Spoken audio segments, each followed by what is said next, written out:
Hello everyone, आज हम discuss करने वाले हैं दिल्ली यूनिवर्सिटीज़ के कोर्स बीए ऑनर्स सोशियोलॉजी के बारे में बात करने वाले हैं। इसका क्या एलिजिबिलिटी क्राइटेरिया है, कैसे एडमिशन होगा, कौन कौन से सब्जेक्ट्स के आपको टेस्ट देने हैं, सारा हम इस कोर्स के बारे में डिस्कस करने वाले हैं। और सबसे ज़रूरी, किस सिचुएशन में आपका फॉर्म कंसीडर नहीं किया जाएगा और किस सिचुएशन में आपका फॉर्म जो है एक्सेप्ट किया जाएगा, ये हम इस वीडियो में बात करने वाले हैं।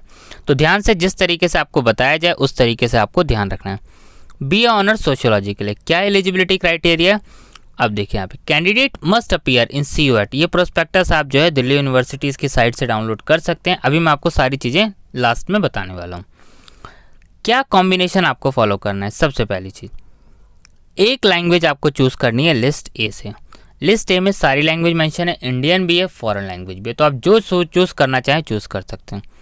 2 सब्जेक्ट्स आपको लिस्ट B1 से चूज़ करने हैं। अब ये B1 क्या है, B1 और B2 में आपके डोमेन सब्जेक्ट्स हैं, तो उसमें से आपको 2 चूज़ करने हैं और एक सब्जेक्ट और आपको चूज़ करना है, या तो लिस्ट B1 से चूज़ कीजिए या लिस्ट B2 से चूज़ कीजिए। तो आपके पास ये ऑप्शन है। अब बात आती है कि किस सिचुएशन में आपका फॉर्म कैंसिल हो सकता है। अगर आपने B2 से 2 सब्जेक्ट चूज़ कर लिए और B1 से 1, तो आप मेरिट के लिए कंसिडर नहीं होंगे। एक इंपॉर्टेंट चीज़ याद रखनी है, ये जो सब्जेक्ट आप चूज़ करेंगे वो आपने क्लास 12th में ज़रूर पढ़े होने चाहिए। ये साफ साफ जो है दिल्ली यूनिवर्सिटीज़ के प्रोस्पेक्टस में मेंशन है। अभी मैं आपको दिखा देता हूँ। तो ये एलिजिबिलिटी क्राइटेरिया समझ आ गया। अब मैं आपको लिस्ट भी दिखा देता हूँ। और ये सारे 11 कॉलेजेस हैं जो कि बीए ऑनर्स सोशियोलॉजी जो है ऑफर करते हैं।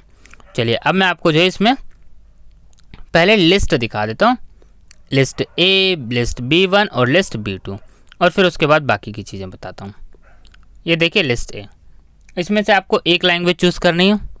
और ये रहा लिस्ट B1, इसमें से आपको 2 सब्जेक्ट चूज़ करने और एक सब्जेक्ट आप या तो लिस्ट B1 से चूज़ कीजिए या फिर लिस्ट B2 से चूज़ कीजिए। तो टोटल आपको 4 टेस्ट देने हैं। ध्यान रखना है लिस्ट B2 से आप एक ही चूज़ कीजिएगा मैक्सिमम, और लिस्ट B1 से 2। अब कौन से सब्जेक्ट चूज़ करने हैं, वही सब्जेक्ट चूज़ करने हैं जो आपने क्लास 12th में पढ़े हैं।